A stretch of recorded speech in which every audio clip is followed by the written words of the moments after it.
We are now 3, maybe 4 months in the ROG Xbox Ally X. And the question is it still the device I was hoping for? Like, the honeymoon is over, and at a certain point you're questioning, was it worth the $1,000 or €1,000, depending on which country you are and watching this.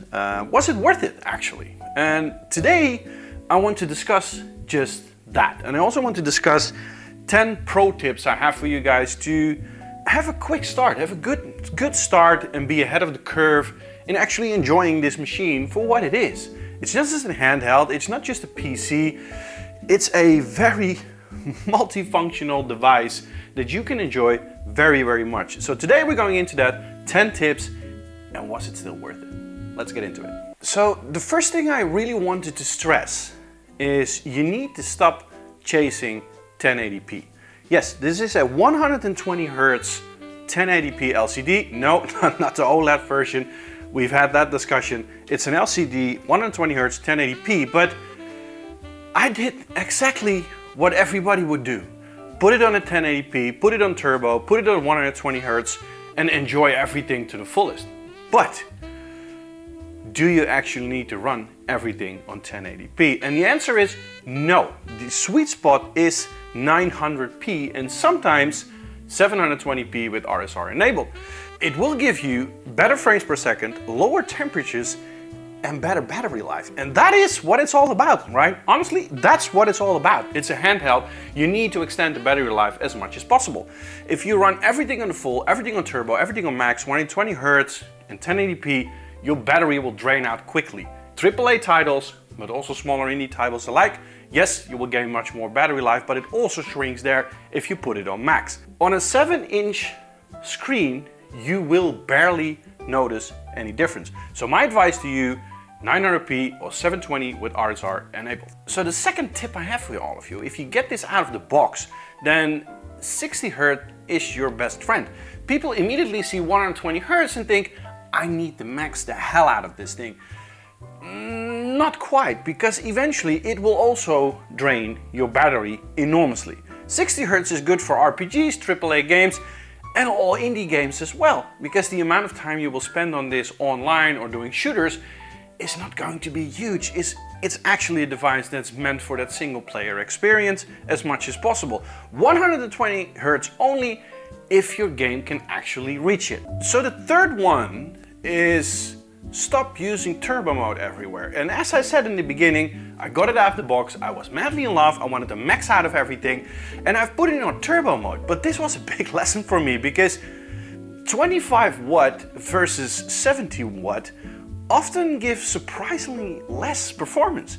There were times that I really didn't notice that there was actually a turbo mode enabled compared to the performance mode. And that's a huge gap from 70 watt to 25 watt. With a battery like this, you want to max it out. Your battery disappears, your fans will ramp up as well.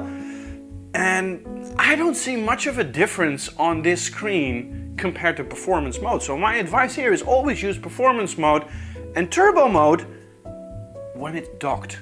That is a fantastic mode to use because you have it on battery mode, you have your battery care on, you have it on power supply, max out everything, and then you will see the notice on a bigger screen. So my tip for you guys, stop using turbo mode. Tip 4, and this is actually why I bought this fantastic machine, is to build a handheld library. Just build it out. There are so many launches you can run on this thing. Yes, this is the ROG Xbox Ally X, but don't be mistaken, it's not an Xbox. It's just an ROG Xbox, or it's just an ROG Ally X with an Xbox type of wrap slapped around it. But you can launch the Epic Store, you can launch Steam, you can launch UB Connect, you can launch them all. And not every game is great handheld, or is it great on an Ally X. So after months of ownership, I really found that the best games are often the indie games. I mean the Hades, the Little Nightmares, the Dead Cells, the Oris, the Hollow Knights. Those are the games I play. Currently, I am full on my Resident Evil 2 remake kind of grind. That is also fantastic. With headphones on, sitting there in the dark, just fully focused on that screen, gives you an immersive feeling. But build out a game library that is designed along along the lines of shorter sessions, right? Because you pick this up, you play for an hour, and then you go back to what you were doing. It's for some relaxation, R&R. So build out a fantastic library across all these fantastic launchers and you're good to go. Tip 5 is actually from when it's docked. When it's docked, your battery is going to be constantly fueled with electricity, right? You're charging it in the docking station. So leaving your battery unattended, uncared, means that it's constantly trying to full charge your battery. Go to your armory crate and go to battery care and enable 80% charging, especially when it's docked. This is probably the most underrated tip that I'm seeing across the board.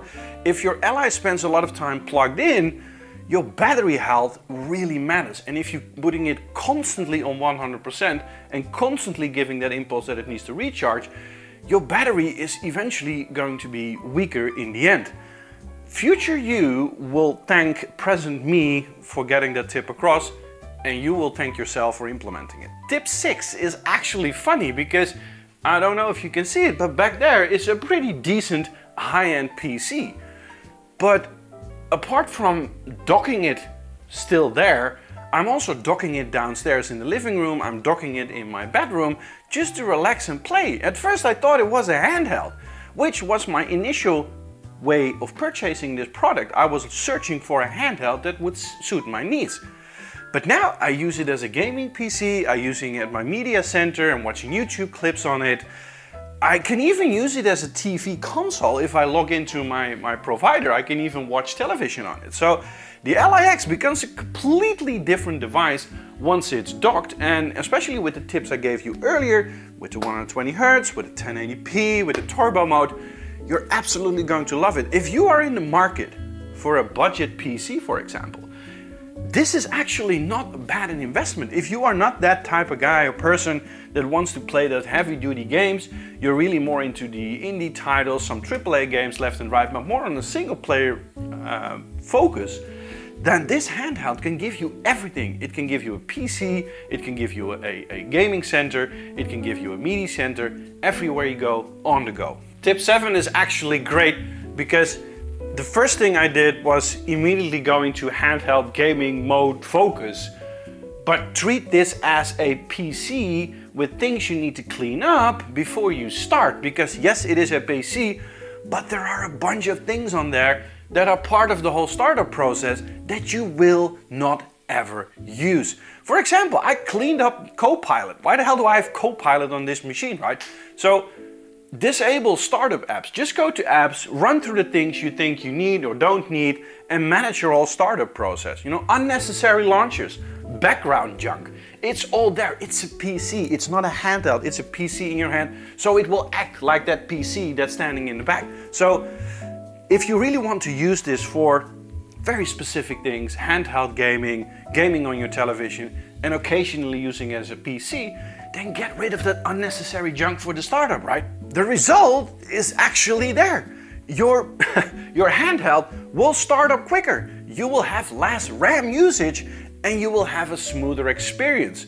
In the beginning, I was just constantly launching everything. In the beginning, I was wondering why things took so long, but on the other side, I did have some CPU performance issues. And with this junk gone and with disabling everything, and really removing the apps you don't need, you will have a fantastic experience. Tip 8. This is actually, it's presented in the beginning in setting up your armory crate where you can either edit profiles, add profiles, but also use the existing one and modify that one. And you can create a silent one, for example, for indie games, for Hollow Knight, for Little Nightmares. Performance for daily gaming, that's something I use a lot because if I'm running Resident Evil or Gears of War, I want it on performance. I want that smooth experience and I want this machine really to be focused in delivering that. But if you're docked, you can create that turbo profile. So create profiles that you can easily switch between what you are doing. Is it handheld? Do you want to have that smooth performance for an hour? Or do you want to have it silent because the game is not demanding and you want to have all the time in the world in an airplane, for example, to maximize your battery to the max? So creating power profiles actually means that you do not have to constantly switch in your settings with turbo mode, with hertzes or with resolution type of functionality. This changes everything. One profile does not fit all the games, but also the games related to the situation you're in, docked, handheld, on the go, or maybe just go as long as possible. Create those profiles. Embrace the Xbox full screen experience. As quick tip number 9 for all of you, it's one of the best updates. It makes the Ally X feel less PC, more Xbox, less fitting, more gaming. This is just how the game looks. This is how the console, how the platform looks. This is exactly what you experience when going on a Xbox Series X, for example. You will see the Game Pass, your library, everything is neatly organized. But you can do the same thing with Steam. You can have your Steam full screen experience. If you start up Steam, that is exactly how you see it. That's make this then less of a PC and more of a gaming platform. If you start up, you don't start up in the desktop, you will start up in your Xbox environment, where you can also switch between the different launchers you're using, Epic, Ubisoft Connect, Steam, whatever. Tip number 10, small tip number 10 is don't treat this like a console. The first initial thought I had when buying such a device was, I need to have that console experience in my hand. And yes, it gives you exactly that. But the Ally X is not a PS5, it's not an Xbox Series X, it's something else. It's a best of breed of different things. It's a handheld, it's a PC, it's a console, it's a streaming device. A match made in heaven for nerds like us, I would say. So the moment you start comparing it to consoles, you start appreciating what makes it special. So stop comparing it and see what it is to make it special. I did want an extension of the Xbox environment I still have, because unfortunately my PS5 and my PC having more airtime than the Xbox Series X that's standing over there. Implementing this actually benefits me the most from the Play Anywhere doctrine that Xbox has. My entire Game Pass is locked on this.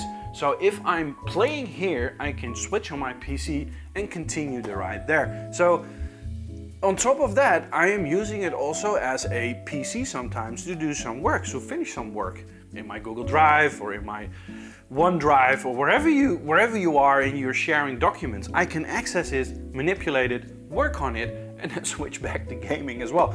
So remote working from home has never been better. The conclusion we can now draw after months of use and with the 2 fantastic videos I made, if I say myself, after months of use, am I still in love with the ROG Xbox Ally X? And the answer is yes, I am. Is it perfect? No, it's not. Windows annoys the crap out of me sometimes. Updates still annoy me. Every time you start up or you haven't had it in your hands for about a week, the chances are that you need to do updates. Crashes therefore will happen because it's a Windows platform and Windows crashes sometimes. So you will have all the sweet, annoying experience that you have on your PC in the palm of your hand. Is that necessarily a bad thing? No, because the way of manipulation, how deep you can manipulate just from a resolution standpoint, just from a hertz standpoint, from anything you want to do on the PC in manipulating the graphical fidelity of your games, you can do it here as well. But it's so much more, and that's why the annoying crap I take for granted, and I'm appreciating this machine for what it is.